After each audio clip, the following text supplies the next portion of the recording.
একজন সাহাবী এসে নবীজিকে বলতেছে, ইয়া রাসূলুল্লাহ, একজন এমন নারী সম্পর্কে আমি জানি যেই মুমিনা নারী রাতে নামাজ পড়ে, দিনে রোজা রাখে, অঢেল সম্পদ দান করে, কিন্তু এই মহিলা প্রতিবেশীকে কষ্ট দেয়, প্রতিবেশীকে কষ্ট দেয়। সে কি জান্নাতে যেতে পারবে? হুজুর আকরাম সাল্লাল্লাহু আলাইহি সাল্লাম বললেন, না, প্রতিবেশীকে কষ্ট দেওয়ার কারণে সে জাহান্নামে যাবে। সবাই বলি নাউজুবিল্লাহ।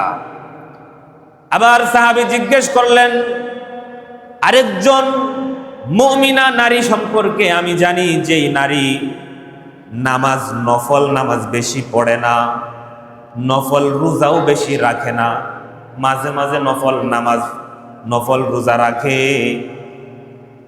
মাঝে মাঝে অল্প পরিমাণ দান করে, কিন্তু সে কোনো প্রতিবেশীকে কষ্ট দেয় না, প্রত্যেক প্রতিবেশীর সাথে সদয় আচরণ করে। তার হুকুম কি ইয়া রাসূলুল্লাহ?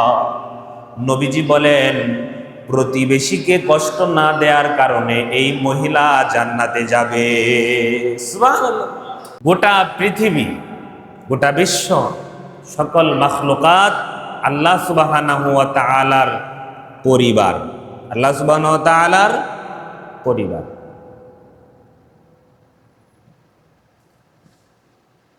হাদিসে এসেছে,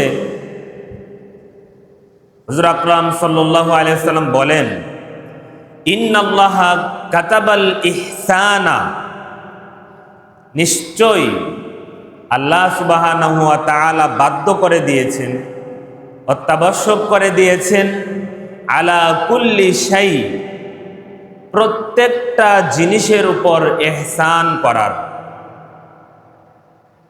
আল্লাহ পাক প্রত্যেক জিনিসের উপর ইহসান করার জন্য অত্যাবশ্যক করে দিয়েছেন, জরুরি করে দিয়েছেন।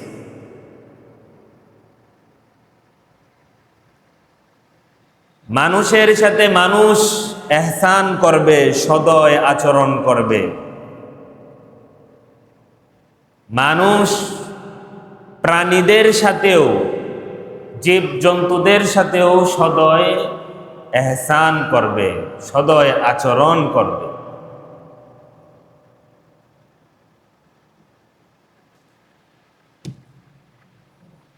আল্লাহ পাকের মাখলুকাতের হক আদায় সামগ্রিকভাবে সকল প্রাণীর হক আদায় করা,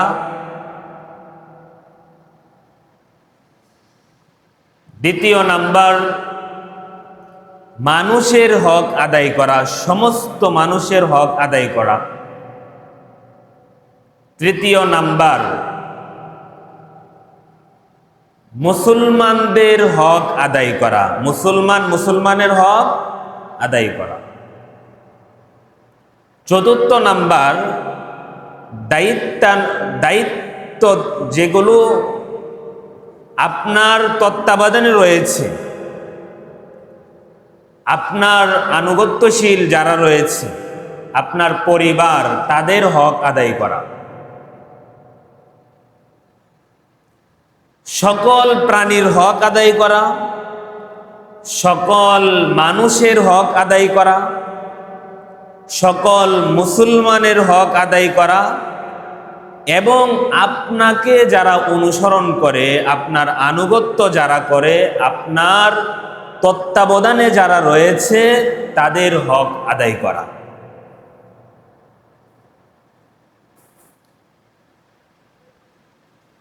সবার হক যখন আদায় হবে, তখন একজন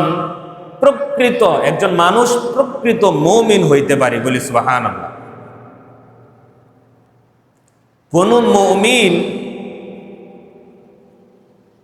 কঠিন হৃদয়ের অধিকারী হতে পারে না, নির্মম হতে পারে না। কোন মুমিন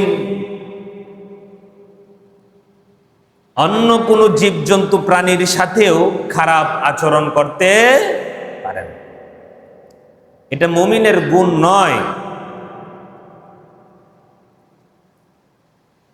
অন্য অন্য জীবজন্তু প্রাণীদের সাথেও ভালো আচরণ করা, এটাই মুমিনের গুণ, মুমিনের সিফাত। হাদিসে এসেছে, হাদিস শরীফে এসেছে, কিয়ামতের দিন হিসাব যখন হবে, একজন মানুষ সে যদি বেহকভাবে একটা চড়ুই পাখি হত্যা করে, বেহকভাবে নাহকভাবে যদি সে একটা চড়ুই পাখি হত্যা করে, আল্লাহ পাক তাকে জিজ্ঞাসা করবেন, তুমি কেন অনর্থক একটা চড়ুই পাখি তুমি হত্যা করেছো? সুবহানাল্লাহ।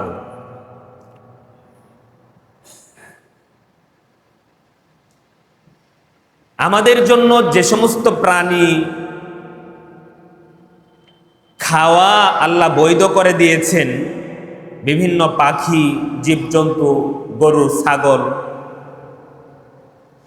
সেগুলো বেহকভাবে হত্যা করা যাবে না। বেহকভাবে হত্যা মানে একটা চড়ুই পাখি বিসমিল্লাহ আল্লাহু আকবার বলে জবাই করলে খাওয়ার উদ্দেশ্যে, এটার হিসাব আল্লাহর কাছে দিতে হবে না। কিন্তু অনর্থক একটা চড়ুই পাখি আপনি মেরে ফেললেন, আল্লাহর কাছে এর জবাব দিতে হবে। আবার কোনো জীবজন্তু বৈধভাবে খাওয়ার উদ্দেশ্যে জবাই করার সময় প্রাণীদের একটা হক আছে। সেই হকটা হচ্ছে তাকে অতিরিক্ত কষ্ট দিয়ে জবাই করা যাবে না, যতটুকু সম্ভব তাকে কম কষ্ট দিয়ে তাকে জবাই করতে হবে বলি সুবহানাল্লাহ। মানুষের প্রতি প্রাণীদের অধিকার। এজন্য হাদিস শরীফে এসেছে, একজন মহিলা, একজন নারী একটা বিড়ালকে বেঁধে রেখেছিল। বিড়ালটা বাঁধা অবস্থায় তাকে কেউ পানিও খাইতে দেয় না, খাবারও দেয় না। বিড়ালটা না খাইতে খাইতে বাঁধা থাকা অবস্থায় মারা গেছে। হুজুর আকরাম সাল্লাল্লাহু আলাইহি ওয়াসাল্লাম বলেন, এই বিড়ালটা না খেয়ে মারা যাওয়ার কারণে যেই মহিলা বিড়ালটা বেঁধে রেখেছিল সে জাহান্নামে যাবে বলি নাউজুবিল্লাহ। তাহলে একজন মহিলা, একজন নারী একটা প্রাণীর উপর নির্মম আচরণ করেছে, একটা বিড়ালের উপর অমানবিক আচরণ করেছে, যার কারণে এই মহিলা জাহান্নামে যেতে হচ্ছে। বুখারী শরীফে এক হাদিস আছে, আপনারা জানেন, একজন বেবিচারিণী মহিলা, সে দেখলো একটা কুকুর পানি পান করার জন্য ছটফট করতেছে কুয়ার পাশে, কিন্তু পানি পাচ্ছে না। বেবিচারিণী মহিলাটা দেখতে পেল যে কুকুরটা একটু পানি পান করার জন্য কাদা মাটি চাটতেছে, কিন্তু পানি পাচ্ছে না। এই বেবিচারিণী মহিলাটার হৃদয় ছিল নরম, তার মায়া হলো কুকুরটার দিকে, যে আমার সামনে এই কুকুরটা পানির অভাবে মারা যাবে, সেটা হতে পারে না। তার মোজা, পায়ের মোজা খুলে তার উড়নার সাথে বেঁধে মৌজার মাধ্যমে কুয়া থেকে পানি উঠাইয়া কুকুরকে পানি পান করাইছে। হুজুর আকরাম সাল্লাল্লাহু আলাইহি ওয়াসাল্লাম বলেন, আল্লাহ পাক এই বেবিচারিণী মহিলার উপর এই কাজের জন্য সন্তুষ্ট হয়ে তাকে জান্নাত দিয়ে দিয়েছে। সুবহানাল্লাহ। এহসান সকল জিনিসের উপর, সকল প্রাণীর উপর, সকল মানুষের উপর এহসান করতে হবে। ইহসান অত্যন্ত গুরুত্বপূর্ণ বিষয়, এবং শুধুমাত্র আমরা রোজা রাখলাম, শুধুমাত্র নামাজ পড়লাম, শুধুমাত্র দান করলাম, কিন্তু বান্দার হক আদায় করলাম না, তাহলেও আমাদের জীবনে সফলতা আসবে না। মানুষকে কষ্ট দিয়ে, আত্মীয় স্বজনকে কষ্ট দিয়ে, প্রতিবেশীকে কষ্ট দিয়ে জান্নাত পাওয়া যাবে? একজন সাহাবী এসে নবীজিকে বলতেছে, ইয়া রাসূলুল্লাহ, একজন এমন নারী সম্পর্কে আমি জানি, যেই মুমিনা নারী রাতে নামাজ পড়ে, দিনে রোজা রাখে, অঢেল সম্পদ দান করে, কিন্তু এই মহিলা প্রতিবেশীকে কষ্ট দেয়, প্রতিবেশীকে কষ্ট দেয়। সে কি জান্নাতে যেতে পারবে? হুজুর আকরাম সাল্লাল্লাহু আলাইহি সাল্লাম বললেন, না, প্রতিবেশীকে কষ্ট দেওয়ার কারণে সে জাহান্নামে যাবে। সবাই বলি নাউজুবিল্লাহ।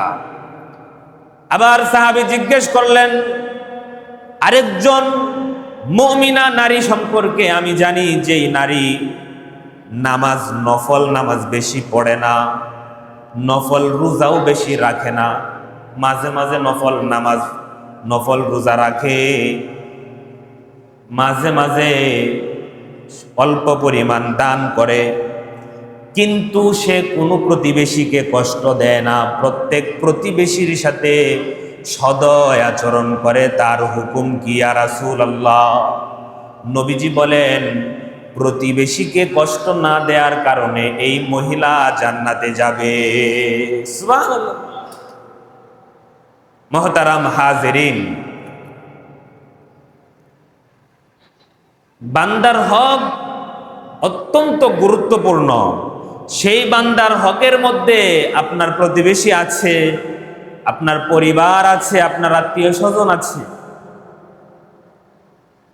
আল্লাহ পাক কোরআন হাকিমে বলেন, ওয়া'বুদুল্লাহা ওয়া লা তুশরিকু বিহি শাইআন ওয়া বিল ওয়ালিদাইনি ইহসানা। আল্লাহ পাক বলছেন, এক নাম্বার, লা শরীক জেনে একমাত্র আমি আল্লাহকে রব হিসেবে মেনে নিতে হবে। আমি আল্লাহকে রব হিসেবে মেনে একমাত্র আমার গোলামি, আমার ইবাদত বন্দিগি করতে হবে। মানুষের প্রতি আল্লাহ রাব্বুল আলামিনের এক নাম্বার চাওয়া শিরিক না করা। এরপরে ওয়াবিল ওয়ালিদাইনি ইহসানা, আল্লাহ পাকের দ্বিতীয় নাম্বার চাওয়া হচ্ছে মা বাবার সাথে সদয় আচরণ করা। ওয়াবিযিল কুরবা, তৃতীয় নাম্বার আল্লাহর চাওয়া হচ্ছে নিকট আত্মীয়র সাথে সদয় আচরণ করা। ওয়াল ইয়াতামা, চার নাম্বার হচ্ছে ইয়েতিমদের সাথে সুন্দর ব্যবহার করা। ওয়াল মাসাকিন, পাঁচ নাম্বার আল্লাহর চাওয়া মিসকিনদের সাথে, অভাবগ্রস্তদের সাথে সদয় আচরণ করা। ওয়াল জারি বিল কুরবা, আর নিকট প্রতিবেশীদের সাথে সদয় আচরণ করা। ওয়াজারিল জুনুবি, দূরবর্তী প্রতিবেশীর সাথেও সদয় আচরণ করা। ওয়াসসাহিবি বিল জামবি, আপনার আশপাশে যারা আছে, আপনার পার্শ্বে যারা আছে, তাদের সাথে, সহপাঠীদের সাথে, সহকর্মীদের সাথে সদয় আচরণ করা। এরপর 8 নাম্বার হলো ওয়াবনিস সাবিল, পথচারী, পথিক, মুসাফির, তাদের সাথেও সদয় আচরণ করা। ওয়ামা মালাকাত আইমানুকুম ইন্নাল্লাহা লা ইউহিব্বু মান কানা মুখতালান ফাখুরা। এই যে আমি বললাম, একেবারে আল্লাহ পাক বলতেছেন যে আল্লাহর হক আদায় করা, মা বাবার হক আদায় করা, নিকট আত্মীয়, দূরবর্তী আত্মীয়, নিকট প্রতিবেশী, দূরবর্তী প্রতিবেশী, এবং আপনার সহকর্মী, সহপাঠী, এবং পথিক, পথচারী, মুসাফির এবং গোলামদের সাথে সদয় আচরণ করতে কে বলেছেন? আল্লাহ পাক বলেছেন। তাদের সাথে আপনি যদি খারাপ আচরণ করেন, তাদের সাথে যদি অবিচার করা হয়, তখন আল্লাহ পাক নারাজ হয়ে যান, আল্লাহ পাক অসন্তুষ্ট হন। মোহতারাম হাজিরিন, বলছিলাম সমস্ত মাখলুকাত আল্লাহর পরিবার, সমস্ত মাখলুকাতের সাথে ইহসান করতে হবে। প্রাণীদের সাথে ইহসান, সমস্ত প্রাণীদের সাথে ইহসান, সুন্দর আচরণ। দ্বিতীয় নাম্বার, সমস্ত মানুষের সাথে সুন্দর আচরণ। সমস্ত মানুষ বললে কি হয়ে যায়? এখানে মুসলিম, এখানে ইহুদি, খ্রিস্টান, সব ধর্মের মানুষ চলে আসে। বাংলাদেশের মধ্যে যে সমস্ত অমুসলিম নাগরিক বসবাস করে, স্থায়ী বা অস্থায়ী, সবার সাথে সুন্দর আচরণ করা, এটা রাসূলের শিক্ষা। কার শিক্ষা? রাসূলের শিক্ষা। তাদের সাথে অন্যায়, অবিচার করা যাবে না, তাদের সাথেও ইহসান করতে হবে। তাদেরকেও হত্যা করা যাবে না, মারা যাবে না। সে সম্পর্কেও ইসলাম কি বলে? রাসূল আকরাম সাল্লাল্লাহু আলাইহি ওয়াসাল্লাম বলেছেন, মান কাতালা নাফসান মুআহাদান লাম ইয়ারিহ রাইহাতাল জান্নাহ ওয়া ইন্না রিহাহা লা ইউজাদু মিন মাসিরাতি 40 আমান। কোন মুসলিম দেশে যদি অমুসলিম নাগরিক বসবাস করে আর তাদেরকে কেউ যদি অন্যায়ভাবে হত্যা করে, হুজুর আকরাম সাল্লাল্লাহু আলাইহি ওয়াসাল্লাম বলেন যে সেই ব্যক্তি জান্নাতের ঘ্রাণও পাবে না। নাউজুবিল্লাহ। আর জান্নাতের ঘ্রাণ তো 40 বছরের দূরত্ব থেকেও পাওয়া যায়। সুবহানাল্লাহ। ইসলাম কত সুন্দর, সবার সাথে সুন্দর আচরণ করার জন্য বলে। ইসলাম হচ্ছে সহমর্মিতার ধর্ম, ইসলাম হচ্ছে সহানুভূতিশীলতার ধর্ম, ইসলাম হচ্ছে হামদর্দির ধর্ম। সুবহানাল্লাহ বলে। হামদর্দ, ইনসানি হামদর্দি, সহমর্মী হতে হবে, সহানুভূতিশীল হতে হবে। কঠিন হৃদয়ের অধিকারী হলে হবে না। মুমিনের হৃদয় নরম হয়। মুমিনের হৃদয় কি হয়? নরম। কঠিন হৃদয় মুমিনের হতে পারে না। মোহতারাম হাজিরিন, আমরা মাহে রমাদান থেকে শিক্ষা নিব সহানুভূতি, সহনশীলতা, ধৈর্য, সহমর্মী।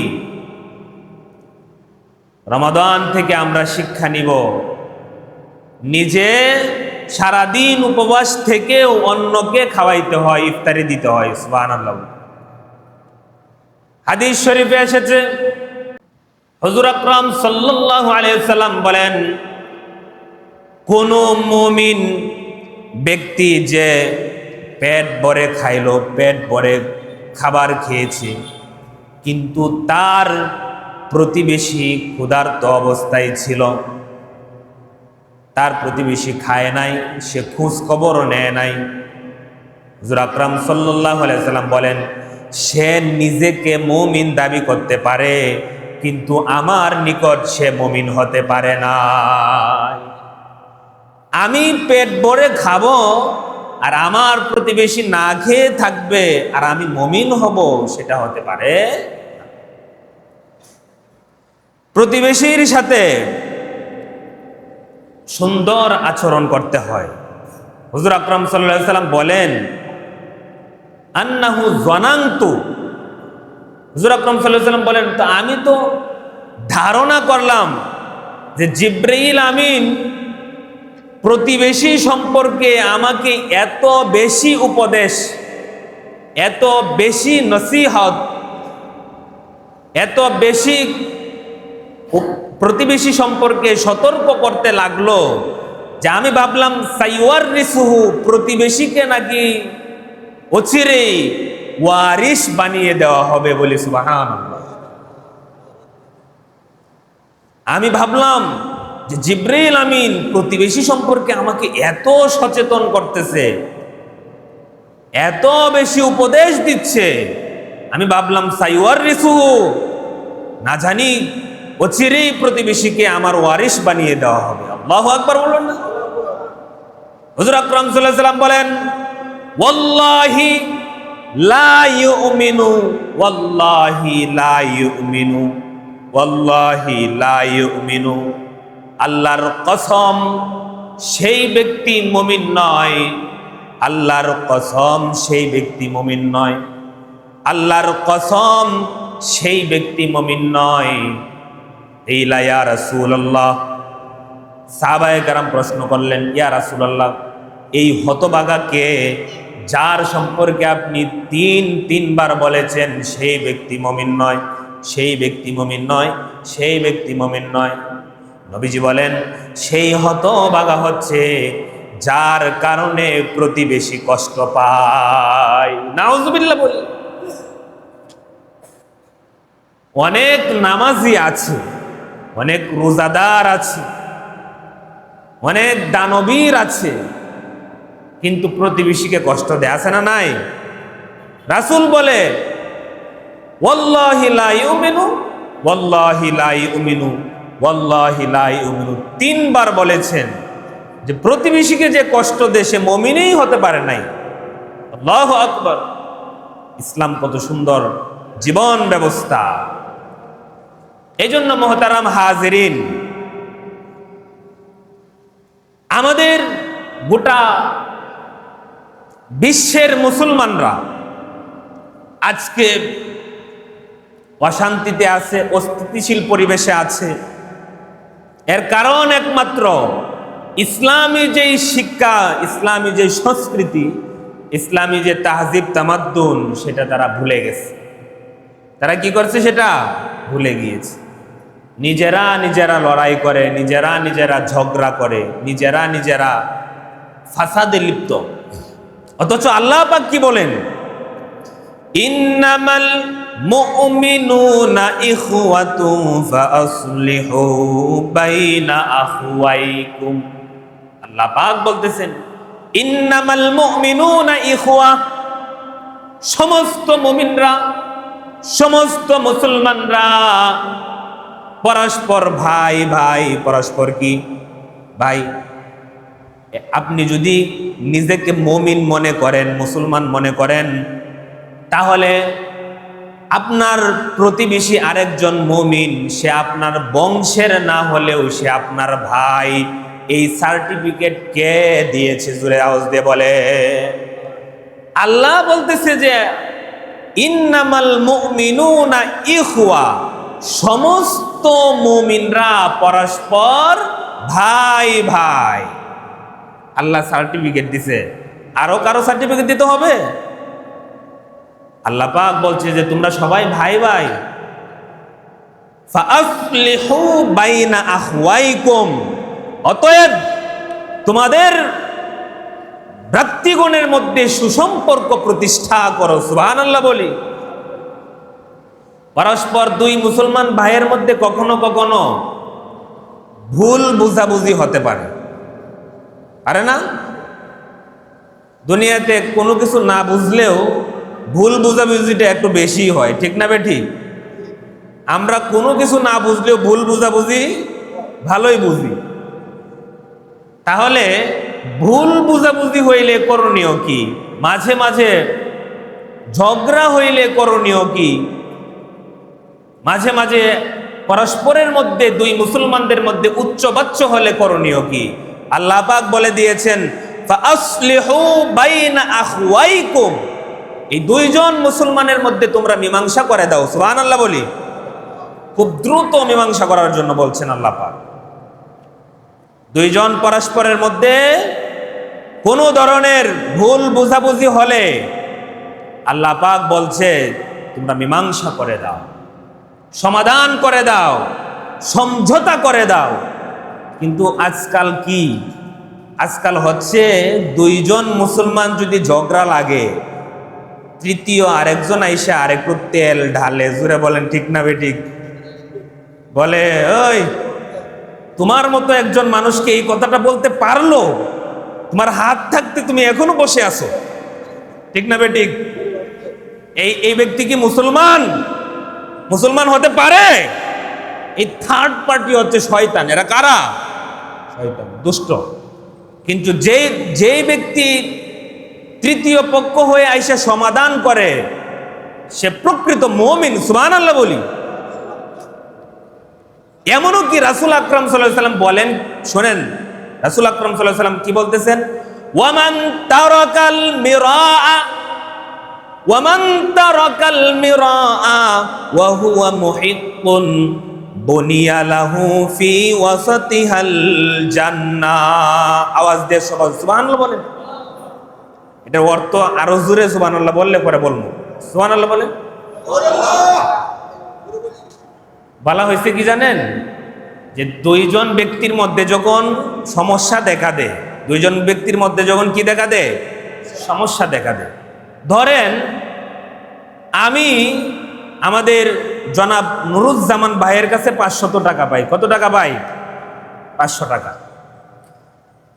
তো নুরুজ্জামান ভাইকে আমি বললাম, আপনার তো 1 তারিখ টাকা দেওয়ার কথা ছিল, আপনি দেন নাই কেন? উনি বলে, আমি তো টাকা দিয়ে দিলাম, আপনি কি জানেন না? কি আপনি ভুলে গেছেন? কিন্তু আমি নিশ্চিত যে তিনি টাকা দেন নাই, আর তিনি নিশ্চিত হয়ে বলতেছে কি যে আমি টাকা দিয়ে দিচ্ছি। তখন সমাধানের জন্য এবং যেন ঝগড়া না হয়, তখন আমি যদি এই টাকাটা ছেড়ে দেই, আমি হক ছিলাম কিন্তু আমার হকটা ছেড়ে দিলাম, তো নবীজি বলেন এই হকটা ছেড়ে দেওয়ার কারণে বুনিয়া লাহু ফি ওয়াসাতিহাল জান্নাহ, জান্নাতের মাঝখানে তোমাকে একটা ঘর নির্মাণ করে দিব আল্লাহ সুবহানাহু। কখনো কখনো দেখবেন রাস্তাঘাটে দোকানপাটে কখনো ঝগড়া হবে, দেখবেন আপনি নেই, আপনি হক, আপনি সঠিক, কিন্তু দেখতেছেন যে আপনি এখানে যদি সঠিক প্রমাণ করতে যান, আপনি নেই এটা যদি প্রমাণ করতে যান তাহলে আরো ক্ষতি হবে। তখন আপনার হকটা ছেড়ে দিয়ে যদি চলে আসেন, হুজুর বলে তোমার জন্য জান্নাতের মাঝখানে একটা বাড়ি বানানো হচ্ছে। জান্নাতের কোন জায়গায়? মাঝখানে। আবার দুইজন ব্যক্তি যখন ঝগড়া হয়, দুইজন ব্যক্তির মধ্যে ভুল বুঝাবুঝি হয়, তৃতীয় কেউ আইসা যদি মীমাংসা করে দেয়, তার জন্য একটা জান্নাত নির্ধারিত। সুবহানাল্লাহ বলি। তাহলে কি আমরা ঝগড়া আরো লাগাই দিব নাকি কমাবো? মুহতারাম হাজিরিন, এজন্যই আল্লাহ পাক বলেন ইন্নামাল মুমিনুনা ইখওয়া ফাআসলিহু বাইনা আখওয়াইকুম। দুনিয়ার সব মুমিনরা পরস্পর ভাই ভাই। ওয়াল মুমিনুনা ওয়াল মুমিনাতু বা'দুহুম আউলিয়াউ বা'দিন। দুনিয়ার সমস্ত মুমিন পুরুষরা পরস্পর ভাই ভাই, দুনিয়ার সমস্ত মুমিনা নারীরা পরস্পর বোন বোন। সুবহানাল্লাহ। আল্লাহ পাক বলেন কি বাদুহুম আউলিয়াউ বাদিন, তোমরা পরস্পর বন্ধু, পরস্পর বন্ধু। দুইজন মুমিন পরস্পর বন্ধু, দুইজন মুমিনা নারী পরস্পর বন্ধু। আর এই বন্ধুত্ব, এই ভ্রাতৃত্বের মধ্যে কি করতে হবে? রাসূল বলেন লা তাহাসাদু, পরস্পরের মধ্যে তোমরা হিংসা করিও না। হিংসা না করার জন্য বলতেছে। হিংসা তো আমরা হিংসা করার জন্য খুব আগায় আছি। কারো ভালো কিছু আমরা সহ্য করতে পারি না, কারো ভালো কিছু দেখলেই মন জ্বলে, নিজের আগুনে আগুনে নিজেই জ্বলে পড়ে ছাই, ঠিক না বেঠিক? এই হিংসার আগুন ভিতরে থাকা যাবে না। হিংসা নেক আমলকে চালিয়ে পুড়ে ছাই করে দে, সবাই বলি নাউজুবিল্লাহ। রাসূল বলেন লা তাহাসাদু, তোমরা পরস্পরের মধ্যে হিংসা করিও না। ওয়ালা তানাজাসু, বাজারের মধ্যে গিয়ে দালালি করিও না। বাজারের মধ্যে গিয়ে দাম বাড়ানোর জন্য, দালালি না করার জন্য কে বলতেছে? রাসূল বলতেছে। এটা মুমিনের গুণ। মুমিন হিংসা করে না, মুমিন দালালি করে না। ওয়ালা তাবাগাদু ওয়ালা তাদাবারু, নবীজি বলেন তোমরা পরস্পর বিদ্বেষ পোষণ করিও না।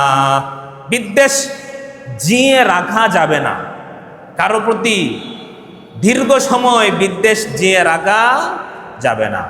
ওয়ালা তাদাবারু, এবং তোমরা বিচ্ছিন্নতায় লিপ্ত হয়েও না, তোমরা আলাদা আলাদা ভাগ ভাগ হয়ে যাও না। বিভিন্ন জায়গায় মসজিদের মধ্যে দুই দল ঝগড়া কইরা মসজিদ ভাগ কইরা লাই, এমন আমাদের এখানে অনেক এলাকায় আছে।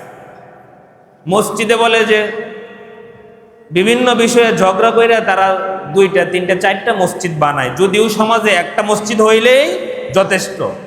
মানে দলাদলি করে, ভাগাভাগি করে, বিচ্ছিন্নতায় লিপ্ত হয়। এগুলো করার জন্য কে না করেছেন? মসজিদ করা ভালো, কিন্তু অহংকারের মসজিদ করা ভালো না। আপনি অহংকার করে মসজিদ ছাইরা গিয়ে আরেকটা মসজিদ করে ফেলছেন, এটা হলো অকল্যাণজনক মসজিদ, অহংকারের মসজিদ। মসজিদ করতে হবে যদি কোথাও প্রয়োজন হয় পুরা এলাকার সবার সাথে বোঝা পরামর্শ কইরা সমঝোতার মাধ্যমে আল্লাহর সন্তুষ্টি রাজামন্দি হাসিলের জন্য। এরপরে নবীজি বলেন ওয়ালা ইয়াবি বা'দুকুম আলা বাই বা'দিন, বাজারের মধ্যে গিয়ে দেখতেছেন একজন দামাদামি করতেছে, ওই দামাদামির উপরে আপনি গিয়ে আবার দাম কইরেন না। যতক্ষণ পর্যন্ত একজন ক্রেতা সে সেখানে আলোচনা করতেছে, আপনি গিয়ে বলতেছেন আমি বললাম 5 টাকা, আপনি বলেন যে 15 টাকা দিব আমি, মানে আমার উপরে আপনি গিয়ে দাম বলতেছেন। রাসূল বলছে এটা মুমিনের সিফাত নয়, এগুলো করা যাবে না। ওয়াকুনু ইবাদাল্লাহি ইখওয়ানা, তোমরা ও আল্লাহর বান্দারা তোমরা পরস্পর সবাই ভাই ভাই হয়ে যাও। কি হয়ে যাও? ভাই ভাই। ভাই হওয়ার জন্য আল্লাহ বলতেছেন সবাইকে। আল ভাই হইলে কি? আল মুসলিমু আখুল মুসলিম, নবীজি বলেন মুসলমান মুসলমানের ভাই। লা ইয়াজলুমুহু, আর একজন ভাই আরেকজন ভাইয়ের উপর অবিচার অন্যায় করতে পারে না, জুলুম করতে পারে না। ওয়ালা ইয়াখযুলুহু, তাকে বিপদে একা ছেড়ে দিতে পারে না। ওয়ালা ইয়াহকিরুহু, এবং তাকে অবজ্ঞা করতে পারে না, ছোট করতে পারে না, হ্যাঁ প্রতিপূর্ণ মুমিনরা করতে পারে না। একজন মুমিন, তাকে আমি যদি মুমিন হই, আমি আরেকজন মুমিনকে আমি জুলুম করতে পারবো না, আরেকজন মুমিনকে আমি ক্ষতির রাস্তায় একা ছেড়ে দিতে পারবো না, আমি তাকে অবজ্ঞা, এহানত, তুচ্ছ তাচ্ছিল্য করতে পারবো না। বিহাসবি ইমরাইম মিনাশ শাররি আন ইয়াহকিরা আখাহু, আর নবীজি বলেন একজন মানুষের জন্য কঠিনতম অন্যায় যে সে তার মুসলিম ভাইকে অবজ্ঞা করে, অবমাননা করে। একজন মুসলমান ভাইকে অবজ্ঞা করা অবমাননা করা এটা হচ্ছে কঠিনতম অন্যায়। আল মুসলিমু কুল্লুল মুসলিমি আলাল মুসলিমি হারামুন, একজন মুসলমান মুসলমানের উপর আল্লাহ হারাম করে দিয়েছেন। দামুহু, মুসলমানের প্রাণ, একজন মুমিনের জন্য আরেকজন মুমিনের রক্ত হারাম। আপনি একজন মুমিনকে গিয়ে পিটাইতে পিটাইতে রক্ত বের করেছেন, আল্লাহ পাক খানায়ে কাবাকে যেমন হারাম করেছেন, একজন মুমিনকে আঘাত করা সেরকম হারাম করে দিয়েছেন, বলি সুবহানাল্লাহ। এরপর আল্লাহ পাক বলেন ওয়া মালুহু, একজন মুমিনের সম্পদ আরেকজন মুমিনের কাছে আমানত। একজন মুমিনের সম্পদ অন্যায়ভাবে আত্মসাৎ করা, গ্রাস করা, খানায়ে কাবা যেমন হারাম, আরেকজন মুমিনের সম্পদ তোমার জন্য সেরকম হারাম। সুবহানাল্লাহ বলুন। ওয়া ইরদুহু, তার সম্মান মর্যাদা তোমার জন্য হারাম। হাদিস শরীফে এসেছে যে একজন মুমিনকে হত্যা করা খানায়ে কাবা ধ্বংস করা থেকেও ক্ষতিকর। সুবহানাল্লাহ বলি। প্রিয় হাজিরিন, আমরা নামাজ শিখেছি, রোজা রাখি, মাঝে মধ্যে কিছু দানও করি, কিন্তু মুমিনের যে সিফাত সেটা আমরা অর্জন করতে পারি নাই।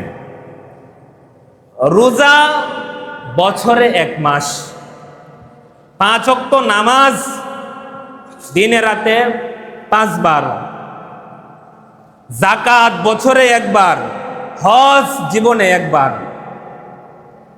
কিন্তু আখলাক প্রতিটি মুহূর্তে, প্রতিটি মিনিটে, প্রতিটি ঘন্টায়, সুবহানাল্লাহ বলি, আখলাক আল্লাহ ফরজ করে দিয়েছে প্রতিটি মুহূর্তে। মুআমালাত, মুআশারাত, ব্যবহার, লেনদেন, এগুলো 24 ঘন্টা অল টাইম মুমিনের জন্য বাধ্যতামূলক। শুধু রমজান মাসে রোজা রাখার পর আমরা গীবত ছেড়ে দিয়েছি, গীবত করি নাই। মিথ্যা কথা ছেড়ে দিয়েছি, মিথ্যা বলি নাই। কাউকে গালি দেই নাই, কারণ বলেছি রোজা রেখেছি, গালি দিলে রোজা সওয়াবগুলো চলে যাবে। রমজান মাসে অনেক বৈধ খাবার ছিল, হালাল খাবার ছিল, সেগুলো খাই নাই, আল্লাহ নারাজ হবে। সারা বছর এই শিক্ষা নিতে হবে যে রমজানের পরে সারা দিন কোনো মিথ্যা কথা বলবো না, সারা দিন কাউকে ধোঁকা দিব না, সারা দিন কাউকে গালি দেব না, সারা দিন কাউকে কষ্ট দেব না। কোনো কারণে যদি আমার থেকে যদি কেউ কষ্ট পায়, সঙ্গে সঙ্গে তার কাছে গিয়ে মাফ চেয়ে নিব। পারবো তো ইনশাআল্লাহ? মোহতারাম হাজিরিন, হুজুর আকরাম সাল্লাল্লাহু আলাইহি ওয়াসাল্লাম বলেন, লা তাদখুলুনাল জান্নাতা হাত্তা তুমিনু ওয়া লা তুমিনু হাত্তা তাহাবু। তোমরা যতক্ষণ পর্যন্ত মুমিন হইতে পারবা না, ততক্ষণ পর্যন্ত তোমরা জান্নাতে প্রবেশ করতে পারবা না। আর তোমরা ততক্ষণ পর্যন্ত মুমিন হইতে পারবা না যতক্ষণ পর্যন্ত তোমার মুসলিম ভাইদেরকে ভালোবাসতে না পারবে। মুমিন মুসলমানদের মধ্যে পরস্পর ভালোবাসা তৈরি করতে না পারলে তুমি মুমিনই হইতে পারবা না। মান আহাব্বা লিল্লাহ, কাউকে যে ভালোবাসবো, মহব্বত করব, এর সীমানা আছে। আল্লাহর জন্য ভালোবাসবো। কার জন্য? আল্লাহর জন্য ভালোবাসলে সেটার মধ্যে কোনো অন্যায় থাকতে পারে না। আল্লাহর জন্য মহব্বত, ভালোবাসা তৈরি হবে। ওয়া আবগাদা লিল্লাহ, কারো সাথে যদি শত্রুতা তৈরি করতে হয়, এটা একমাত্র আল্লাহর জন্যই হতে হবে। ওয়া আতা লিল্লাহ, আর যদি কাউকে কিছু দিতে চাই, নিঃস্বার্থ দিব, কোনো স্বার্থ নাই, একমাত্র আল্লাহর রেজামন্দির জন্যই দিয়ে দেব।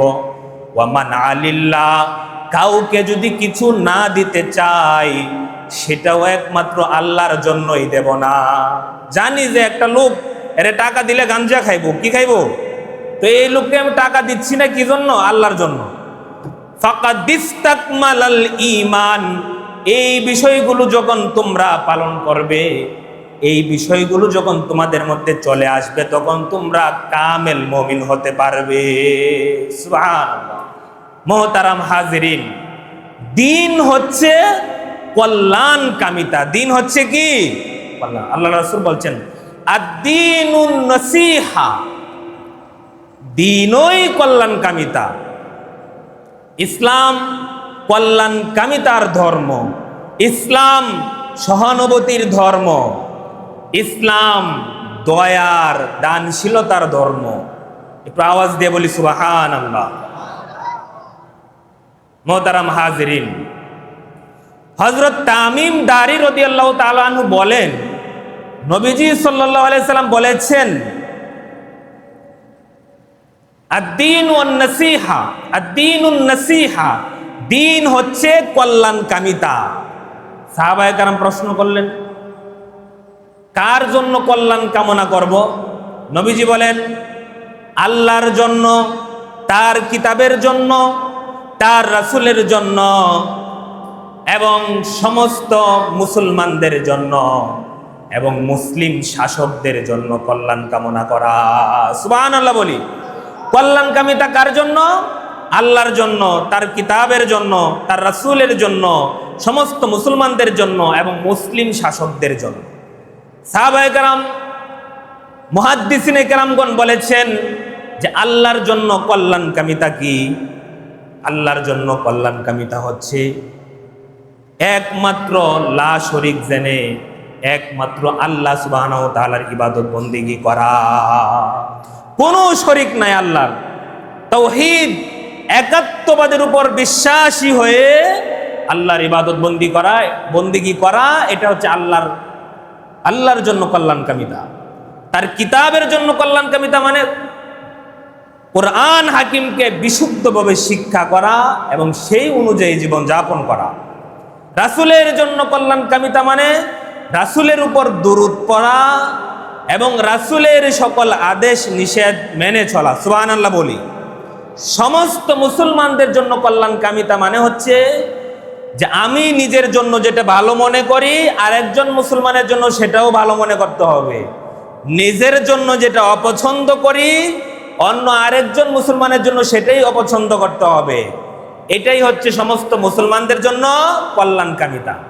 মুসলিম শাসকদের জন্য কল্যাণকামিতা হচ্ছে তাদের ভালো কাজে সহযোগিতা করা। তাদের ভালো কাজে কি করা? মুসলিম শাসকদের ভালো কাজগুলোতে সহযোগিতা করা, মুসলিম শাসকদের জন্য দোয়া করা, মুসলিম শাসকদের হেদায়েত কামনা করা এবং তারা যেন জালেম না হয় সেই জন্য তাদেরকে নসিহত করা। সুবহানাল্লাহ বলি। হযরত ইবনে হাজার আসকালানী রাহমাতুল্লাহ আলাইহি বলেন, এই হাদিসটা হচ্ছে দ্বীনের 1/4। সুবহানাল্লাহ। দ্বীনের 1/4। এজন্য আমরা এই আদ-দীনুন নসিহা, দিন হচ্ছে কল্যাণকামিতা। সবাই একটু জোরে বলেন, দিন হচ্ছে কি? হচ্ছে না, ঘুমাই দিয়েছেন। দিন মানে কি? এটা মুখস্থ করতে হবে। দিন মানে কি? কল্যাণকামিতা। এটা মুখ দিয়ে আসতেছে না, কারণ আমরা কারো কল্যাণ করব না। এটা একেবারে সবাই এই বিষয়ে আমরা একমত, ঐক্যবদ্ধ যে আমরা কারো কল্যাণ কামনা, এটা নাকি?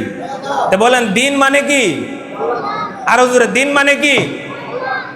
এটা যদি না বলেন তাহলে দিলে বসবে না, আর যদি জোরে বলেন তাহলে দিলে এটা বসে যাবো, তখন কল্যাণ কামনা করতেই মন চাইবো। বলি সুবহানাল্লাহ। দিন মানে কি? এত আওয়াজ, এতগুলো আমাদের মুসল্লি এখানে, এত ছোট্ট আওয়াজ। দিন মানে কি? আরো জোরে বলতো, দিন মানে কি? দিন মানে কি? রাসূল বলেন, খয়রুন নাসি আনফাহুম লিন্নাস, মানুষের মধ্যে শ্রেষ্ঠ মানুষ তারাই যাদের থেকে মানুষ উপকৃত হয়। সুবহানাল্লাহ বলি। এই মানুষ, এই এলাকার মধ্যে সবচেয়ে ভালো মানুষ সেই যে বেশি মানুষের কল্যাণ করে, মানুষের বেশি উপকারের কাজ করে। সুবহানাল্লাহ বলি। হযরত জারির ইবনে আব্দুল্লাহ রাদিয়াল্লাহু তাআলা আনহু, তিনি রাসূল আকরাম সাল্লাল্লাহু আলাইহি সাল্লামের কাছে গিয়ে বায়াত গ্রহণ করতেছেন। তিনি বায়াত গ্রহণ করেছেন যে আমি নামাজ কায়েম করব, যাকাত প্রদান করব, রোজা রাখব এবং সমস্ত মুসলমানদের কল্যাণকামী হইব। সুবহানাল্লাহ বলি। তিনি কেমন কল্যাণকামী ছিলেন একটা উদাহরণ দিলে বুঝবেন। হযরতে জারির ইবনে আব্দুল্লাহ রাদিয়াল্লাহু তাআলা আনহুর একটা গোলাম ছিল। গোলামটাকে বাজারে পাঠাইলেন একটা ঘোড়া ক্রয় করার জন্য। গোলাম বাজারে গিয়ে একটা সস্তায় ঘোড়া ক্রয় করে খুব আনন্দে সাহাবীর সামনে উপস্থিত হয়েছে। জারির ইবনে আব্দুল্লাহ রাদিয়াল্লাহু তাআলা আনহু ঘোড়াটার দিকে তাকিয়ে জিজ্ঞাসা করতেছে, এই ঘোড়ার দাম কত? গোলাম বলল, খুব সস্তায় কিনেছি, 300 দিরহাম। কত? জারির ইবনে আব্দুল্লাহ বলে, তুমি দৌড়ায়া এখনই বাজারে যাও, যার কাছ থেকে ঘোড়া ক্রয় করছো তাকে যেভাবেই হোক খুঁজে বের করে আমার কাছে নিয়ে আসো। গোলাম দৌড়ায়া বাজারে গিয়ে অনেক কষ্ট করে ঘোড়া বিক্রিকারী লোকটাকে খুঁজে বের করে ধরে নিয়ে আসছে। জারির ইবনে আব্দুল্লাহ রাদিয়াল্লাহু তাআলা আনহু ঘোড়া বিক্রয়কারীকে বলতেছে যে, তুমি ঘোড়াটা এত কম দামে কেন বিক্রি করলা? তিনি বললেন, আমি মনে করছি যে এই দামটাই হয়তো এখানে যথেষ্ট। জারির ইবনে আব্দুল্লাহ রাদিয়াল্লাহু তাআলা আনহু বলেন, আমি যদি তোমাকে এই ঘোড়ার দাম দ্বিগুণ দেই তোমার কোনো অসুবিধা হবে? এই ঘোড়া বিক্রিকারী আশ্চর্য হয়ে গেল। মানুষ দাম কমায়া দেওয়ার জন্য কত চেষ্টা করে, কিন্তু উনি দ্বিগুণ দাম দিতে চাইতেছে, ব্যাপারটা কি?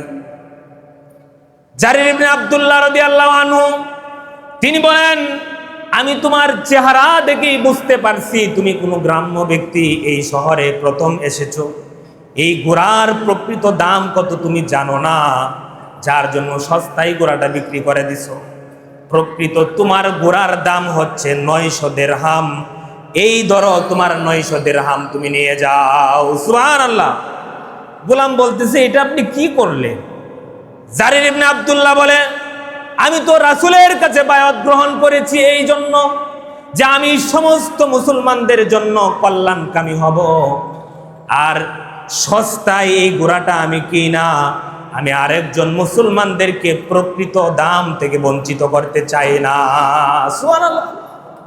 আর এখন তো বাজারে যদি কোনো ছোট্ট বাচ্চা কোনো কিছু নিয়ে যায়, তা আমরা প্রাপ্তবয়স্ক যারা, আমরা ছোট্ট বাচ্চাদের কাছে গিয়ে চেষ্টা করি কিভাবে তাকে ঠকিয়ে মালটা নিতে পারি। ও বুঝ মানুষকে বেকুব বানায়া কেমনে আমরা সস্তায় মাল নিতে পারি, এই চেষ্টায় আমরা সবাই বেশি করি, ঠিক না বেঠিক? মানে বাজারে গিয়ে কিভাবে আমরা ঠকাইতে পারি। যে বিক্রেতা সেও 24 ঘন্টা চেষ্টা করে ঠকানোর জন্য, যে ক্রেতা সেও 24 ঘন্টা চেষ্টা করতেছে ঠকানোর জন্য। এই ঠকানোর যুগ আসছে এখন বর্তমানে। কিসের যুগ? ঠকানোর যুগ। একটা সাহাবীদের ছোট্ট ঘটনা বললে বুঝতে পারবেন। হযরত খলিফা আবু বকরের যুগে দুর্ভিক্ষ দেখা দিয়েছে, কহতশালী, বৃষ্টি নাই। একদল মুমিন মুসলমান আবু বকরের কাছে গিয়ে বলতেছে, কিছু একটা ব্যবস্থা করেন, যে দুর্ভিক্ষ দেখা দিয়েছে, খাদ্য নাই, ঘরে কিছু নাই, কিছু একটা করেন, দোয়া খায়রাত করেন। আবু বকর বলে, যাও, আজকে বিকেলে কিছু একটা ব্যবস্থা হবে ইনশাআল্লাহ। বিকেল বেলা হযরত উসমান রাদিয়াল্লাহু তাআলা আনহু, উসমান ইবনে আফফান সুদূর শাম থেকে, সিরিয়া থেকে 1000 উট বুঝাই করা তেল, ঘি, ময়দা, আটা মদিনা শহরে প্রবেশ করবে বিকেলে। সুবহানাল্লাহ বল। আর মদিনায় দুর্ভিক্ষ চলতেছে। কি চলতেছে? দুর্ভিক্ষ। সময় কম, এই জন্য তাড়াতাড়ি সংক্ষিপ্ত বলতেছে।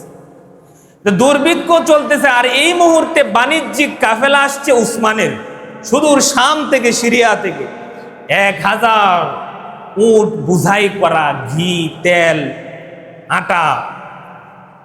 মদিনার ব্যবসায়ীরা শুনছে যে বাণিজ্যিক কাফেলা, ব্যবসায়ী জাহাজগুলো মদিনায় প্রবেশ করছে, উসমানের বাড়িতে আছে। সব ব্যবসায়ীরা এসে দলবদ্ধভাবে হাজির। উসমান রাদিয়াল্লাহু তাআলা জিজ্ঞাসা করলেন, কেন আসছো? ব্যবসায়ীরা বলছে, আপনি কি বুঝতেছেন না আপনি এত মাল নিয়ে আসছেন, আমরা আপনার কাছ থেকে কিনতে আসছি, কয় টাকা দিবা? ব্যবসায়ীরা বলে, উসমান রাদিয়াল্লাহু তাআলা আনহু, আপনি যেই পণ্যটা 1 দিরহাম দিয়ে কিনেছেন, আমরা 2 দিরহাম দিব। উসমান বলে, এর চেয়েও ভালো কাস্টমার আমার আছে। বলে, তাহলে যেই পণ্য 1 দিরহাম দিয়ে কিনেছেন সেই পণ্য 3 দিরহাম দিব। উসমান বলে, এর চেয়েও ভালো কাস্টমার আমার আছে। ব্যবসায়ীরা বলে, যেই পণ্য 1 দিরহাম দিয়ে কিনেছেন সেই পণ্য আমি 4 দিরহাম দিব। উসমান বলে, এর চেয়েও ভালো কাস্টমার আছে। ব্যবসায়ীরা বলে, যেই পণ্য 1 দিরহাম দিয়ে কিনেছেন সেই পণ্য আমি 5 দিরহাম দিব। উসমান বলে, এর চেয়েও ভালো কাস্টমার আমার আছে। ব্যবসায়ীরা হতবাক হয়ে গেছে যে এর চেয়ে দাম দিয়ে আর কে নিবে আপনার কাছ থেকে মাল? এই মদিনায় তো আমাদের ছাড়া আর কোনো ব্যবসায়ী নাই।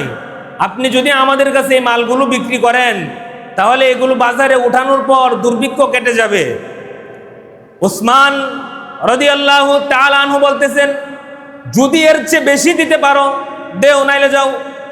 লোকেরা চলে যাইতেছে হতাশ হয়ে, মন চেহারা মলিন করে। উসমান ডাকতেছে, ও লোকেরা যাও না, আসো আসো আসো, আমি আমার প্রকৃত কাস্টমার আল্লাহ সুবহানাহু ওয়া তাআলা, তার কাছে আমি 1000 বুঝাই করা উটের মাল আমি বিক্রি করে দিলাম। সুবহানাল্লাহ বলি। বলে, 1 দিরহামের বিপরীতে 5 দিরহাম দিতে হবে না। মদিনার একজন যেন ফকির মিসকিন গরিব যেন অসহায় বাকি না থাকে, কোনো বিনিময় ছাড়া ফ্রিতে আমার ওই সমস্ত মাল মদিনায় বন্টন করে দিলাম। দুর্ভিক্ষ দেখা দিয়েছে আর উসমান রাদিয়াল্লাহু তাআলা আনহু ফ্রিতে সমস্ত মাল বন্টন করে দিয়েছে। আর আজকে দেখেন না, দেশে কোথাও যুদ্ধ শুরু হইলে তেলের ক্রাইসিস, এই ক্রাইসিস, তো মালের জাহাজ সমুদ্রের মাঝখানে এখনো আসে নাই। সমুদ্র মাঝখানে থাকতেই 3 গুণ 4 গুণ 5 গুণ 10 গুণ দাম হয়ে যায়, ঠিক না বেঠিক? আর রমজান আসলে কেমনে ব্যবসাটা একটু বেশি করা যায় সেই ধান্দাই সবাই থাকে, ঠিক না বেঠিক? মানে কেমনে মানুষের কল্যাণ করা যায়, উপকার করা যায়, এই চেষ্টা কেউ করতে চায় না। এই জন্য দিন হচ্ছে আদ-দীনু ওয়ান-নাসিহা, আদ-দীনুন নাসিহা, দিন হচ্ছে কল্যাণ কামিতা। দিন মানে কি সবাই আওয়াজ দিয়ে বলেন? দিন হচ্ছে কল্যাণ কামিতা। দিন কল্যাণ কামিতা। আর এই কল্যাণ কামিতার সিফাত যেদিন থেকে মুসলমানদের থেকে বিলুপ্ত হয়েছে সেদিন থেকেই মুসলমানরা লাঞ্ছনার জীবন যাপন করতেছে, ঠিক না বেঠিক? মুহতারাম হাজিরিন, আরেকটা উদাহরণ দিলে বুঝবেন। এখন তো বলছি সাহাবীদের ঘটনা, আর একটু পরে আসেন তাবিঈদের যুগের ঘটনা। তখন বাগদাদের মধ্যে আব্বাসী খেলাফত চলতেছে, এক ইহুদি বাগদাদ আসছে এজন্য যে আবিষ্কার করার জন্য যে মুসলমানদের এমন কি গুণ আছে যেই গুণের কারণে এরা যেদিকেই যায় শুধু বিজয় বিজয় আর বিজয়। সুবহানাল্লাহ। ইহুদি বাগদাদে আইসা সে চিন্তা করতেছে, একটা মুসাফির খানা পাইছে, এখানে থাকবে। মুসাফির খানায় এখন মোমবাতি নাই, লাইট নাই, তেল নাই, বিছানা নাই, কিছুই নাই। তো মুসাফির খানায় থাকার জন্য সে একটু বাজারে গেছে। বাজারে গিয়ে কিছু ক্রয় করবে। একজন দোকানদারকে দেখছে সে এখানে বসে আছে, জিজ্ঞাসা করতেছে, ভাই আমার এই এই মালগুলো লাগবে, আপনি আমাকে, আমি মুসাফির মানুষ, আমাকে একটু কম মূল্যে দিয়েন। তখনকার যুগে কেউ যদি দাবি করতো যে মুসাফির, তার প্রতি সবাই দরদি হইতো, বলি সুবহানাল্লাহ। এটা তাদের একটা গুণ ছিল। তখনকার এলাকায় এলাকায় মুসাফির খানা ছিল, মেহমান খানা ছিল, এগুলো মুমিনদের মুসলমানদের গুণ ছিল। তো সে বলছে, আমি একজন মুসাফির, তুমি একটু কম মূল্যে দিও। তো দোকানদার বলতেছে, ভাই আমি কম মূল্যে যে রাখবো, এই কম মূল্যেই ওই সামনে আর একটা দোকান আছে, তুমি সেখান থেকে নিয়ে আসো, সে তোমাকে আমি যে রেটে রাখবো একই দামে তোমাকে সে দিবে এই মালগুলো। তো সে চোখে ইশারা দিছে ওই দোকানদারকে, ওই দোকানদার তাকে একই মালগুলো দিল, একই বিনিময়ে টাকায়। ওই মালগুলো নিয়ে আইসা প্রথম দোকানদারের কাছে আইসে ইহুদি জিজ্ঞাসা করতেছে, আচ্ছা আপনার কাছে মালগুলো ছিল কিন্তু আপনি কেন বিক্রি করলেন না?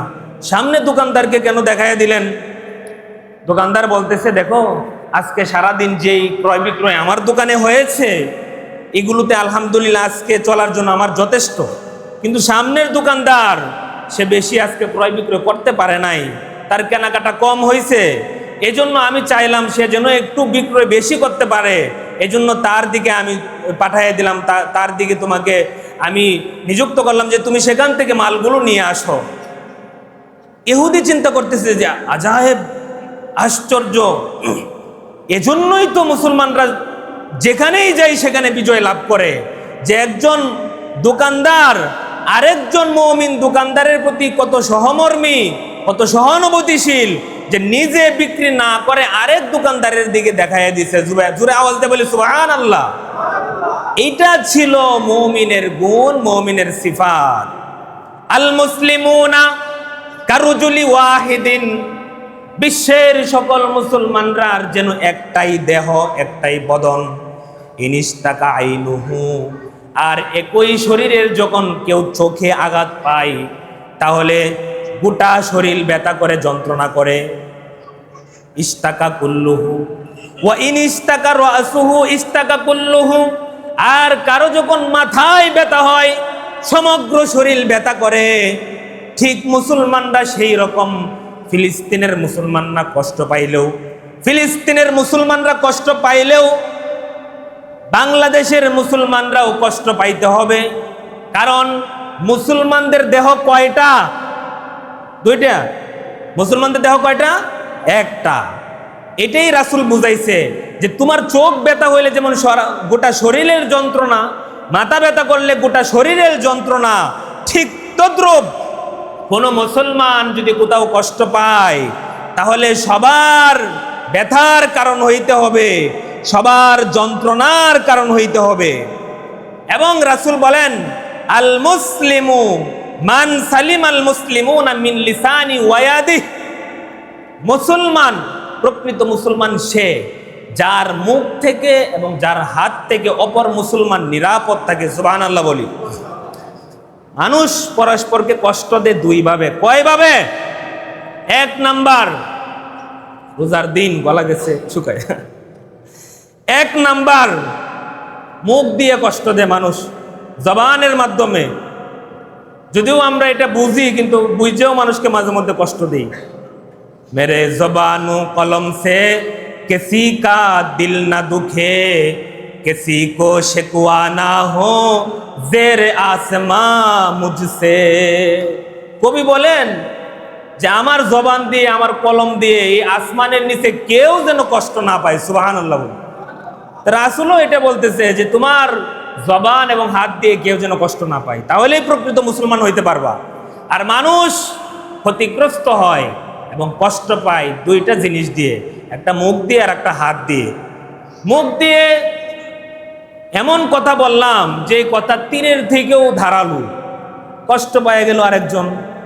আবার হাত কখন ব্যবহার হয়?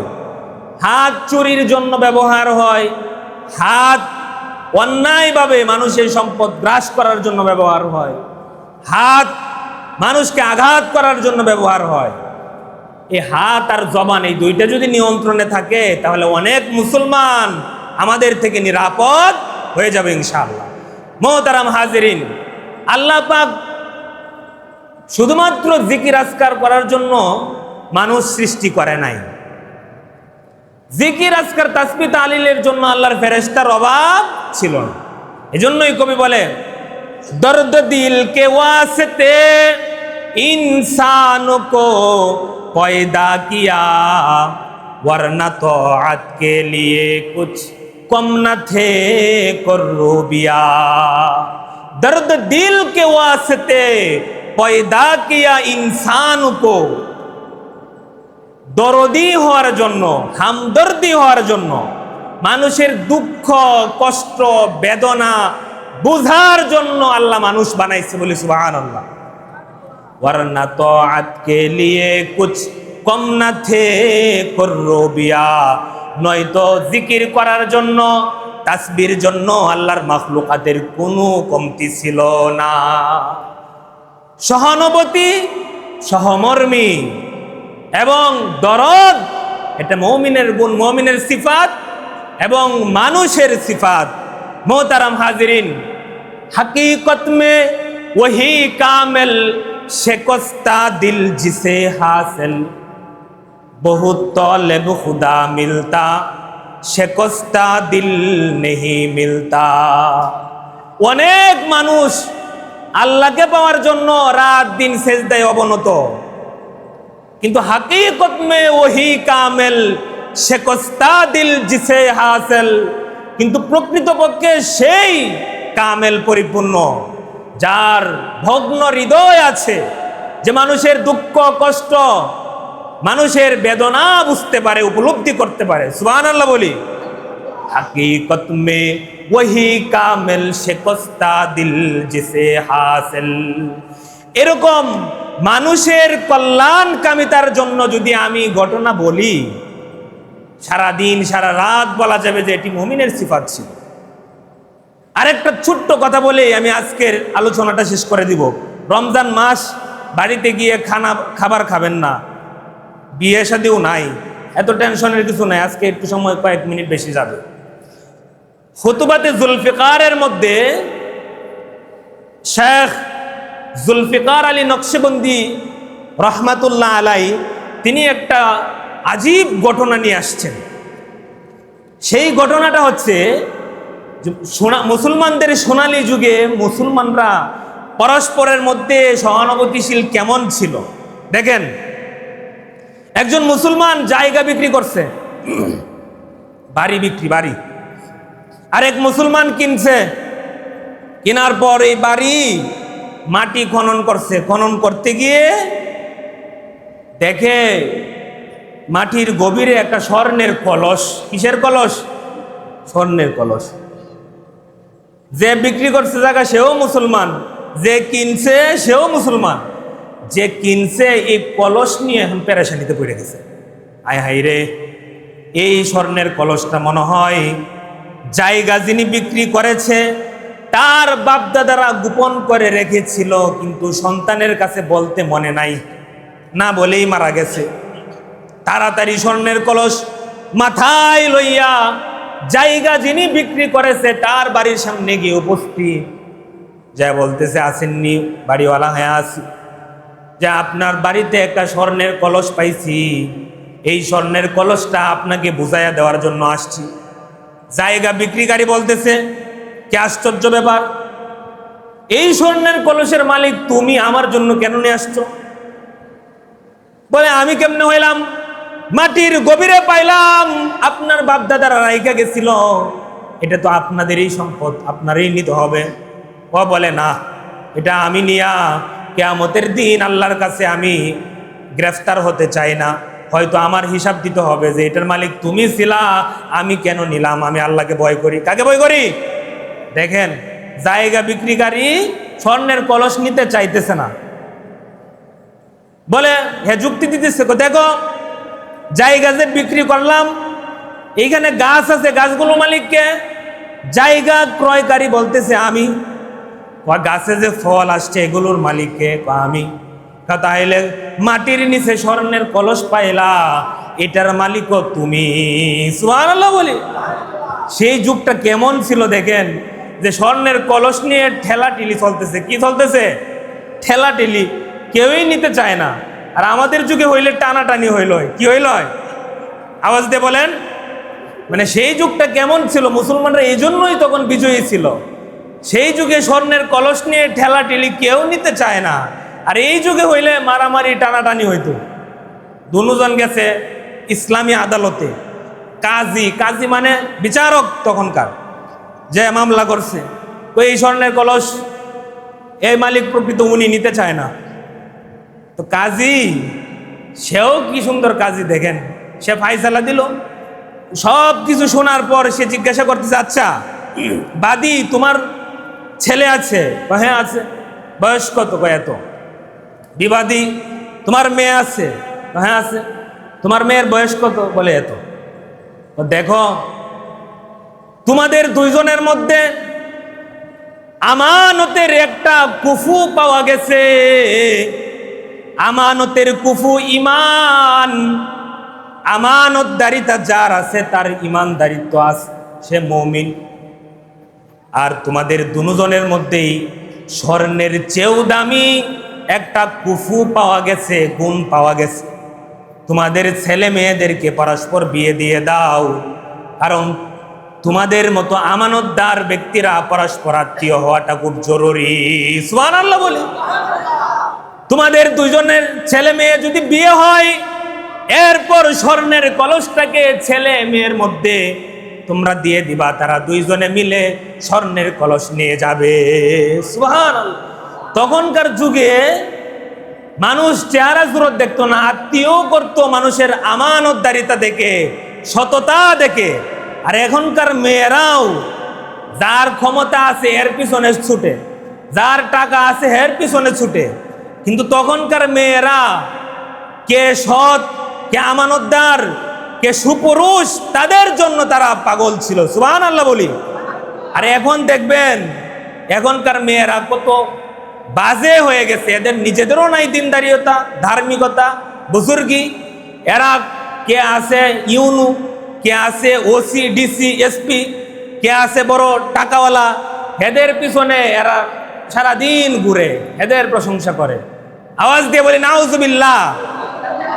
গোটা সোশ্যাল মিডিয়া আজকে পাপাচার অন্যায় ভরে গেছে, শুধু অশ্লীলতার বেহায়াপনা। যেই সময় সরকারি কর্মকর্তাদের উচিত ছিল মসজিদের ইমাম থেকে শতগুণ বেশি ধার্মিক, ন্যায়পরায়ণ, আমানতদার হওয়ার কথা, সেই সময় তারা সবচেয়ে বেশি অশ্লীলতায় ভুগতেছে। বলি নাউজুবিল্লাহ। বলবেন হুজুর ইমাম থেকেও তারা কেন ভালো হইতো? কারণ ইমামের হাতে কোনো লেনদেন নাই। কি নাই? লেনদেন নাই। আমি ইচ্ছে করলেও ঘুষ খাইতে পারবো না, ইচ্ছে করলেও দুর্নীতি করতে পারবো না, কিন্তু তাদের হাতে কোটি কোটি টাকার লেনদেন হয়। তাদেরই উচিত ছিল প্রকৃত সৎ হওয়ার। আওয়াজ দিয়ে বলেন ঠিক কিনা? মুসলমানরা, আজকে আমরা হিদায়াতের জন্য কথা বলতেছি, সৎ হতে হবে। ফেরাউন কি ছিল জানেন? মুসার আগমন যেন না হয় হাজার হাজার বনি ইসরায়েলকে হত্যা করছে। কিন্তু বর্তমান যুগের আধুনিক জ্ঞান যদি ফেরাউনের মাথায় থাকতো, ফেরাউন কোনো মানুষ, কোনো শিশু হত্যা করত না, বরং এমন এক ব্রিটিশ শিক্ষা কারিকুলাম আবিষ্কার করত, যেই কারিকুলামে ফেরাউনের মতো মানুষ পৃথিবীতে তৈরি হইতো। বলে আনাউজুবিল্লাহ। এই পৃথিবীতে ততক্ষণ পর্যন্ত সুশৃঙ্খল, শান্তি এবং পরিবেশ স্থিতিশীল হবে না যতক্ষণ পর্যন্ত প্রকৃত জায়গাগুলোতে সৎ মানুষ না আসবে। জোরে বলেন ঠিক না বেঠিক? প্রিয় হাজিরিন, এই যে বলছিলাম না যে স্বর্ণের কলস নিয়ে টানাটানি, আর এই যুগে হইলে স্বর্ণের কলস নিয়ে ঠেলাটিলি তখন, আর এই যুগে হইলে টানাটানি।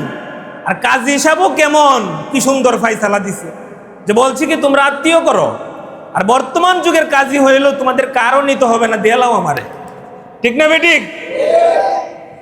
এই জন্য প্রিয় হাজিরিন, সততা ছাড়া, ন্যায়পরায়ণতা ছাড়া, ধার্মিকতা ছাড়া, দুর্নীতিমুক্ত হওয়া ছাড়া স্থিতিশীল সুন্দর সমাজ, দেশ কখনো প্রতিষ্ঠিত হবে না। রমাদান থেকে আমরা শিক্ষা নিব সহানুভূতি, সহমর্মিতা, ধৈর্য এবং ধার্মিকতা এবং মানুষকে দান করার মতো মন। এই ধরনের সব শিক্ষা আমরা সারা বছর নিয়ে চলবো ইনশাআল্লাহ। পারবো তো? সুবহান রাব্বিকা রাব্বিল ইজ্জাতি আম্মা ইয়াসিফুন ওয়া সালামুন আলাল মুরসালিন ওয়ালহামদুলিল্লাহি রাব্বিল আলামিন।